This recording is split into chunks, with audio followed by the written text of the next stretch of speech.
Hello, my name is Kate and welcome to my bookcase. I'm going to be moving all my ancient Egypt books down here to my bedroom. They're currently upstairs in the attic room, but I really want them down here, which is the place where I primarily work now. So I'm going to be moving my books down, organising them, talking to you about them. I'm going to organise them onto this bookcase and also two shelves behind you. And I'm just going to have fun playing with my books and talking to you about them. Apologies for the state of me. It is a heat wave. I have not done my hair. I really want to go in the shower, but I'm going to get the hot movement work done first, and then we'll talk about the actual organisation of the books on the shelves when I will be completely in a different outfit and with wet hair, because I'm not drying my hair in this weather, and walking around the house with wet hair sounds like a dream at the moment. Let's get on.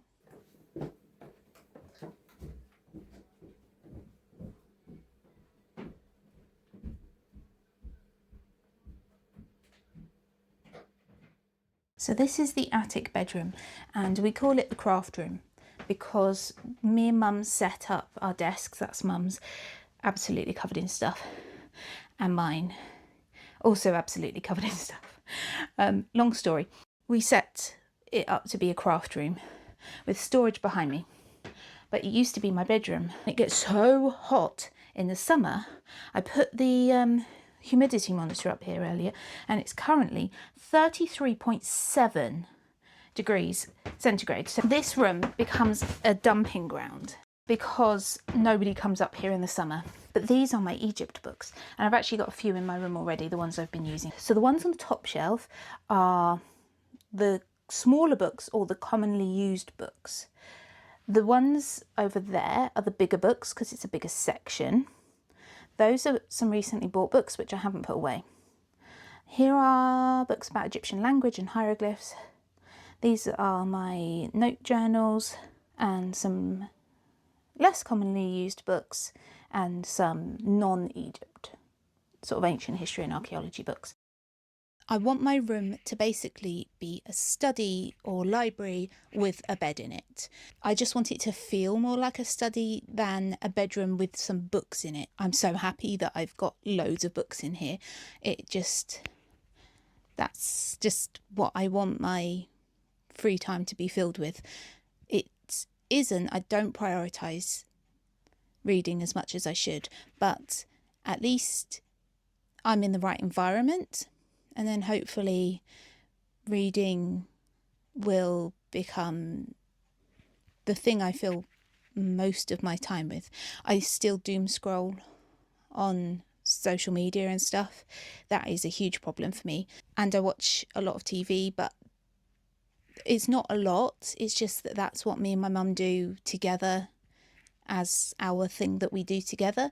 It seems to be a lot because what free time I have seems to be TV, but you know, it's important to spend time with your loved ones, and I need to prioritize reading in the other times of the day. I'm not sacrificing the time I spend with my mum, and I'm not deliberately staying up late to read, but the other times of the day that I have the opportunity to read, I should do it.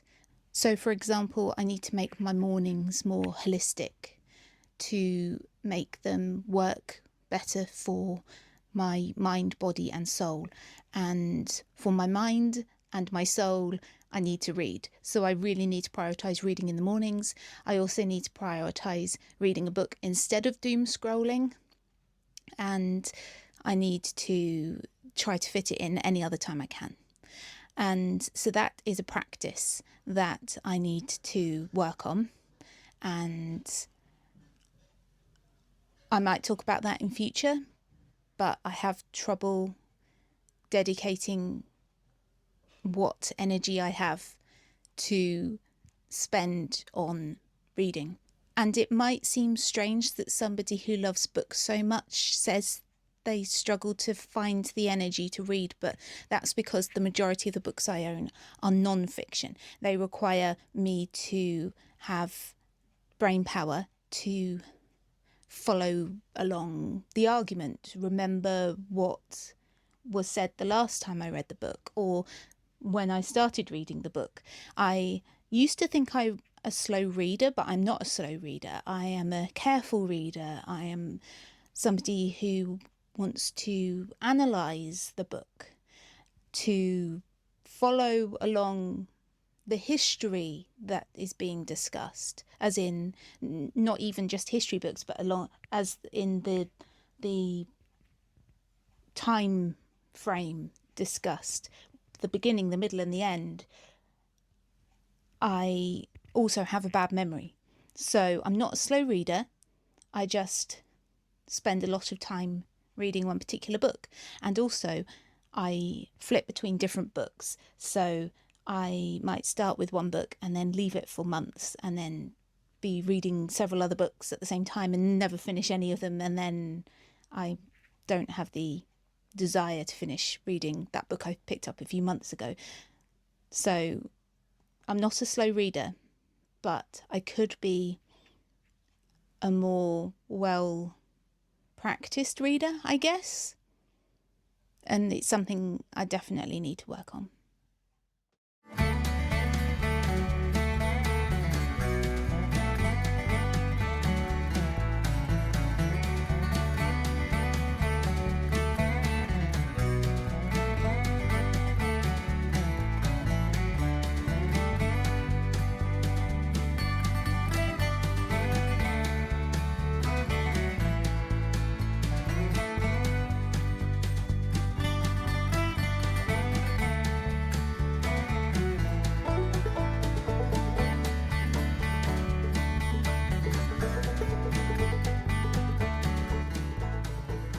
There we go. They are all moved down, and that was hard work because it's so hot. I've also got a few on my shelves here which I need to clear, and in that pile down there I think altogether I've got about 100 books about ancient Egypt and some magazines and things. And this collection has grown over the last 20 something years. So if any of you are beginning your learning about a particular topic of ancient history or non-ancient history or any academic subject, don't think that you need to accumulate books like you see people do on YouTube or Instagram. You do not need to be buying books regularly. You do not need to be buying lots of books at one time. Ask for them for birthdays and Christmas. Buy second-hand books online and in second-hand bookshops, and discern your choices. Because, for example, spinning you around, these are my Wars of the Roses and Tudor books, and this is not including the ones I have on my Kobo. I have so many books about the same period of history, or two periods of history. It's ridiculous. If you are an academic and you are comparing interpretations of particular periods of history or something like that, you may need to for your own research or your literature review or whatever. But if you are a hobbyist, you do not need to buy lots of books about the same thing. So if you have some money to spend on books, then choose carefully. There are loads of books out there about every academic subject, loads and loads of books about ancient Egypt. And I have recently done a video on how to choose the best books from the plethora of books about ancient Egypt, so I'll link that below. But I am going to go in the shower now, and then when I have cleared these shelves, I am going to actually start organising my books, which is the fun part, and I'm really looking forward to it.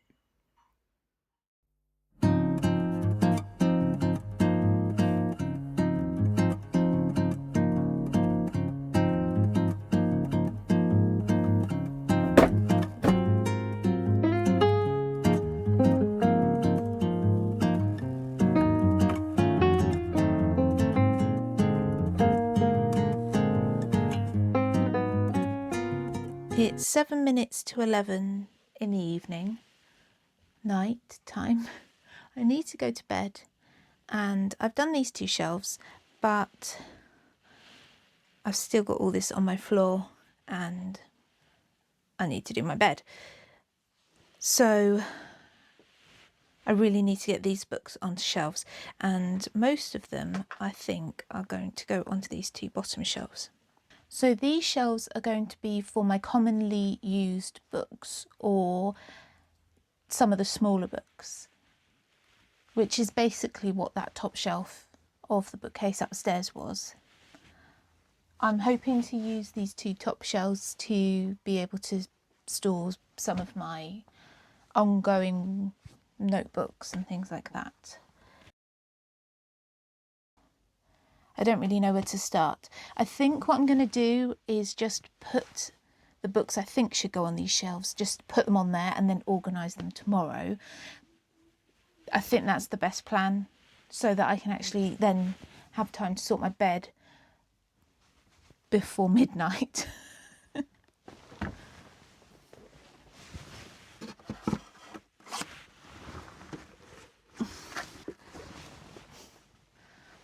That's annoying.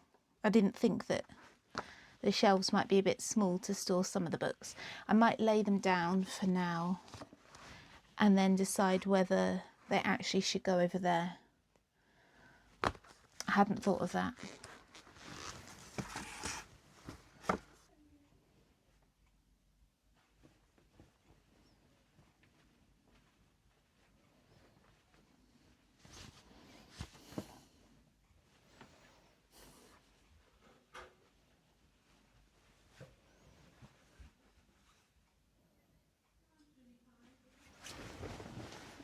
I get to this point when I'm organising things like this where I want to do everything. I want to get it all organised perfectly, and if I can't make a decision about where certain things can go, it annoys me, and then I get overwhelmed. So I think I'm going to set a timer, but I don't know where my timer is. I'm going to set a timer for 5 minutes. I need to get it all finished in 5 minutes.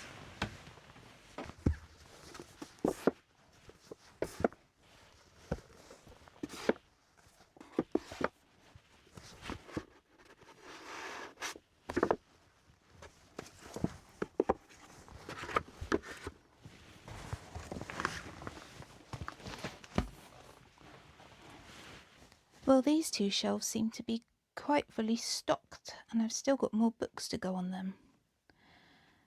So I might need to use that 3rd shelf, that one up there.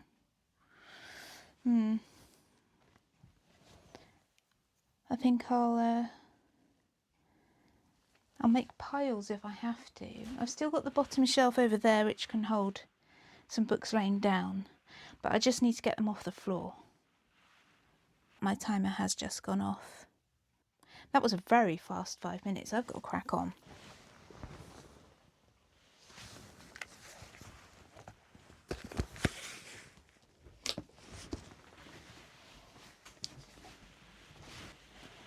You might ask why I've got The Tale of Peter Rabbit by Beatrix Potter in my hieroglyphs books.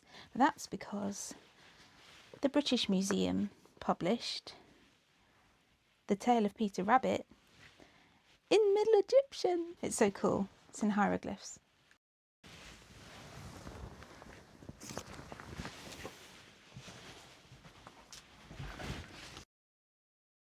The last pile. Okay, those 2 shelves are full, and those 2 are kind of full. I have got this pile on the left of books that I've just not squeezed on the shelves, and then I've just got a pile of random other stuff on the right, and I'm going to have to use another shelf. I'm going to move that pile so that I can actually open the door and go to bed. and then we will organise the books together and chat about them tomorrow. Good night. Good morning. We're back. This is where we got to last night with these two shelves. They are full up, and then so are those two over there with a pile of books on the floor. So I'm going to have to use this shelf just so that I have the possibility of being able to buy more books in future and have some flexibility with moving them around a bit. So the first thing I'm going to do is clear and clean the shelf, and then we will start the fun part, which is actually organising the books.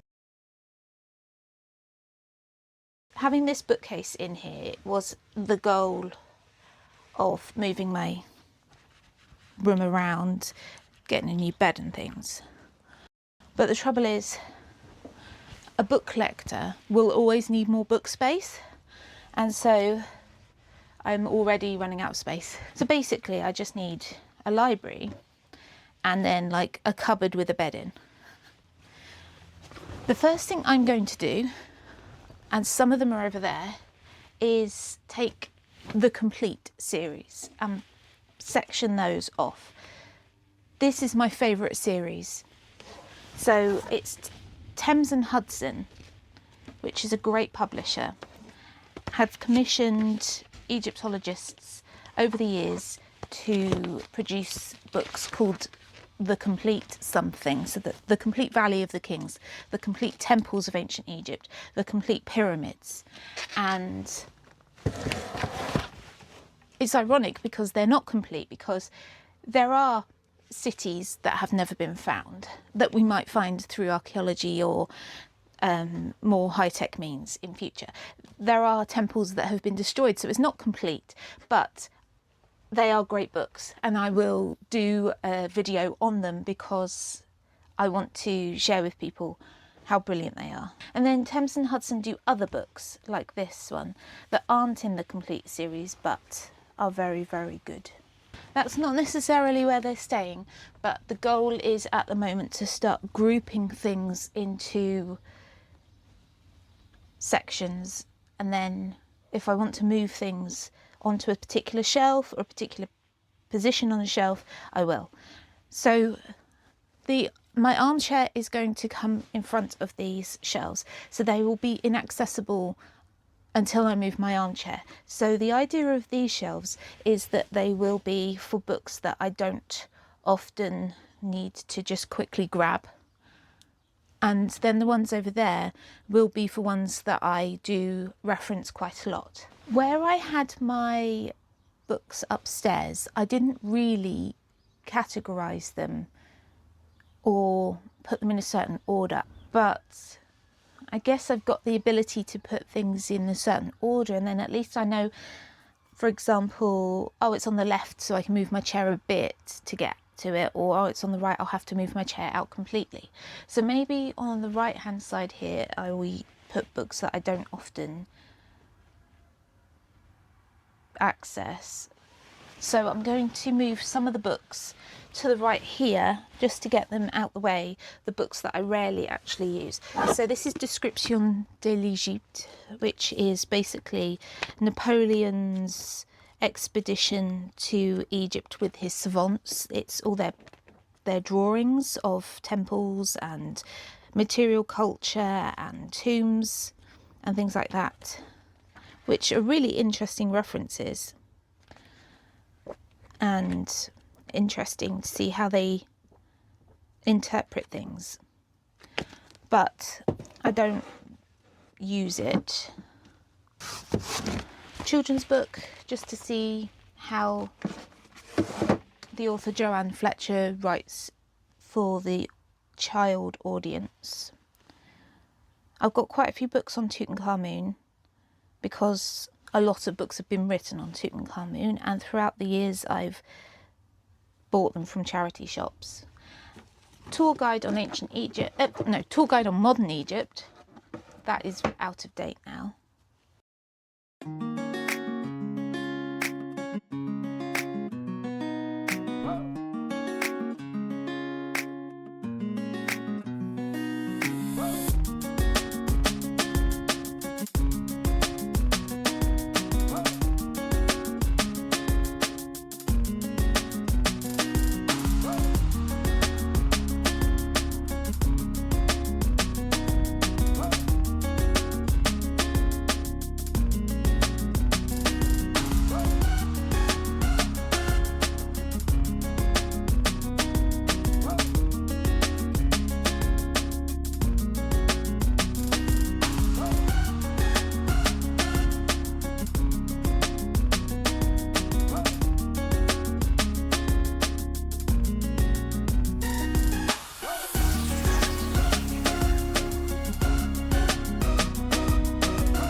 there are so many crossovers, it's quite hard to work out which books go in which category. So I think I've got to have quite loose categories. So for example, we've got The Lost Tomb by Kent Weeks, and this is about the tomb of the sons of Ramesses II. So it's about a tomb, it's about princes, and it's about Egyptian archaeology. So does it go in the archaeology bit, or the royal people bit, or in funerary matters bit? I'm putting it in funerary at the moment. This book, Mummies, Myths and Magic, so is that more funerary or is it more religion?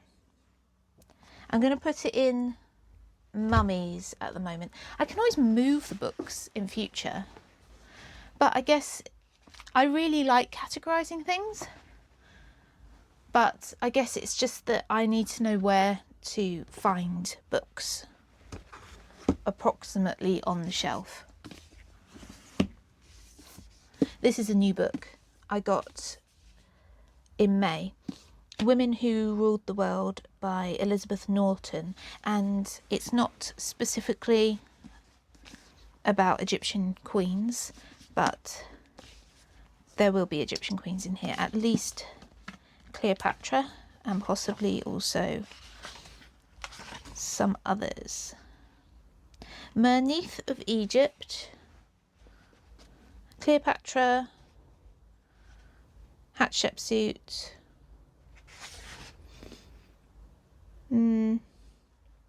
Arsinoe the Fourth.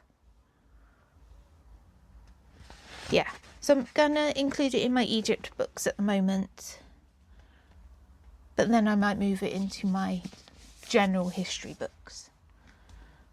So I'll pop that in with Pharaohs. Pharaohs, this is written by Nicky Nielsen. He was in my class at uni. He is now a senior lecturer at Manchester Uni. Religion. So does temples go in with religion or architecture?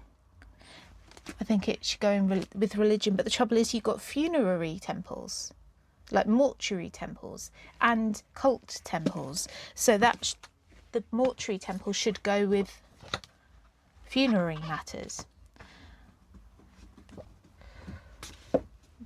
Translations, warfare.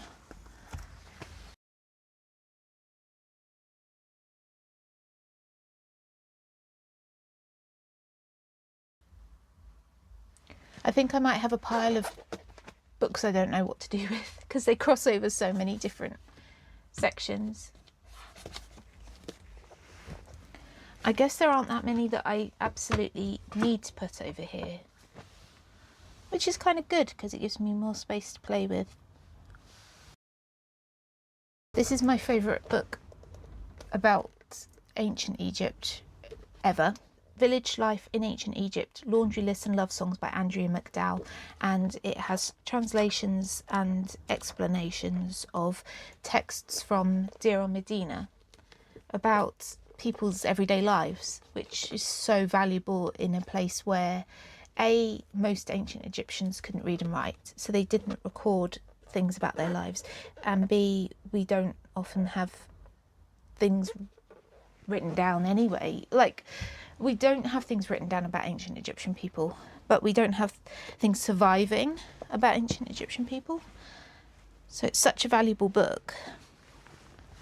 But I guess a lot of the books that I've got here that I would have just left on this shelf for quick reference or grabbing are so specific that I wouldn't just grab them unless I was doing a project on them. So seeing as how I've got a third shelf over there now, maybe I will have this as more of a current projects bookcase. So the books that I've decided to definitely keep here so far are the Oxford History of Ancient Egypt by Ian Shaw. he's the editor, and Catherine Bard's book. I'm going to crack on now and stop talking and get some books on shelves. I'm having a lot of trouble working out where to put things. I think I'm going to split up the complete books, the complete Thames and Hudson books, into their relevant categories, and I think I'm going to do history on the top shelf. I think I just need to focus on what fits where, because some books need to lie down, and that dictates what size books can go on top, and whether a whole section needs to lie down or stand up. It's too complicated.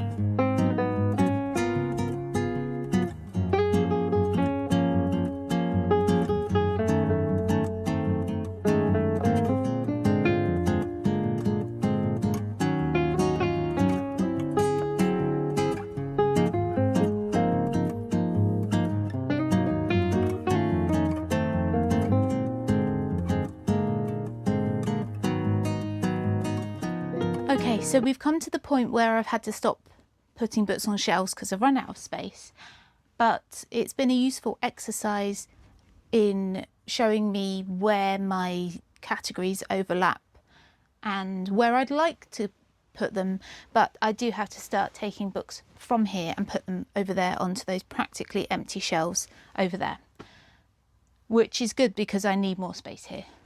So we've got general history books covering the whole period of Egyptian history, and then we start going chronologically through from the earliest times to the Ptolemaic and Roman times. This includes history books relating to those periods and books about specific kings within those periods. And then because we've got kingship books here, we then got books about kingship generally and the royal family. Down here we've got geography and places and warfare.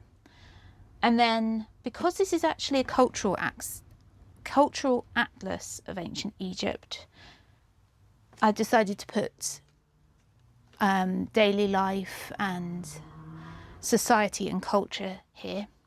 So we've got, in no particular order, we've got things on society and culture, and then because this is daily life, I decided to put things that also have a bearing on daily life.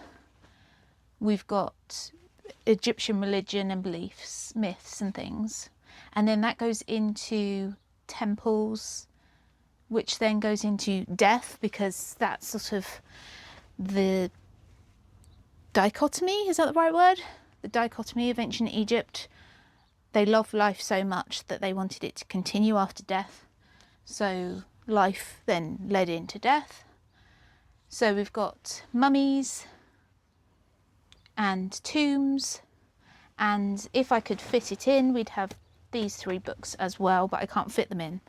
And then at the bottom we've got discoveries, Egyptologists, archaeologists, museum collections and exhibitions. Some more magazine-y type things. They're not actually magazines, but some of them, but they just are that same format. And then hieroglyphs and the books that I don't really want down here, that I might move upstairs. And then we've got art, architecture and materials and technology there that I cannot fit onto these shelves. And then over here in the bottom section down there, we've got translated literature, and then we've got three books that I definitely want to keep on this shelf. So now I've got to start picking books from over there and popping them here, which is difficult because it's like choosing your favourite child out of nearly 100 favourite children. So I've figured out that the best way to choose which books are going on these shelves, besides trying to choose my favourites, is to look at my personal curriculum and to pick books off the shelves over there that fit with my personal curriculum. So initially, when I thought of which subjects I wanted to study in my personal curriculum, it was to gain a lot more knowledge about priests and priesthood, then temple structures, the Theban necropolis, divine kingship, Ma'at and cosmic order, principles of Egyptian arts, and then I did a personal curriculum workshop recently through Accepted Society, and I thought of some more topics. I would like to learn more about the Third Intermediate Period and the end of the New Kingdom, and then the Late Period. More about Egyptian mythology, more about non-royal tombs and burials. And so I'm going to pull books off the shelves over there to come over here relating to those subjects. What I guess I will call my personal curriculum shelf. Okay, so we are finished to the point that I know that it's going to change in future, but I think it's good enough at the moment. So the second shelf up, we've got books relating to personal curriculum, but not all the books that I could bring over from the other shelves. They are the ones that I'm more interested in reading than some of the others. The Middle Kingdom of Ancient Egypt book there is not actually personal curriculum, but is relevant to the Mentuhotep project that I'm doing. And then the bottom shelf, I've got favourite books or books that are ones that I will need to grab regularly, or just Village Life in Ancient Egypt is my favourite book, so we'll keep that one there. And then on the left is translated literature, translated texts, which I guess Village Life falls into, but it depends on what is the focus of the book. So for example, over here on the bottom row of books on the left, we've got books that focus on museum exhibitions or museum collections. We've got other books on other shelves that also have a focus on that, but they are more informative about the subject matter, not about the material culture itself. So for example, Golden Mummies of Egypt uses the golden mummy masks as a way of exemplifying the lessons that Campbell Price wants to teach you, rather than just writing about the masks as objects in their own right. So that's why I've been flicking through books as I've gone if I'm not sure whether they fall into one category or another. And it is still fluid. I will still need to grab certain books for their secondary purpose as well as their primary purpose. So taking out some of the books from these shelves has split up collections, but I can move them back and take more books out and put them by the door as I change my personal curriculum or decide to go into more detail about certain things in my personal curriculum. And this has created gaps so that I've been able to actually fit in the books that I had to pull off the shelf to rearrange everything. On the third shelf up, so the top shelf as you can see it, we've got books on art, architecture and materials and technology. And then we've got Egyptian history books going chronologically from left to right throughout Egyptian history, and then into kingship and royals. Then on the next shelf down, we've got geography, warfare, culture and society, and then into beliefs and religion, then into death. So we've got mummies and tombs and funerary beliefs. And then the bottom, we've got the magazine-y type shaped things, Egyptology, archaeology, museum exhibitions and collections, and then my Egyptian language books. So I'm quite pleased with that. I'm going to put my room back together now, trying to find locations for the things I've moved, and then I don't know what I'm going to do for the rest of the weekend. Sunday afternoon. So I'll just enjoy my weekend. And I hope you do too. The rest of your week. Thank you for watching. I'll see you soon. Bye.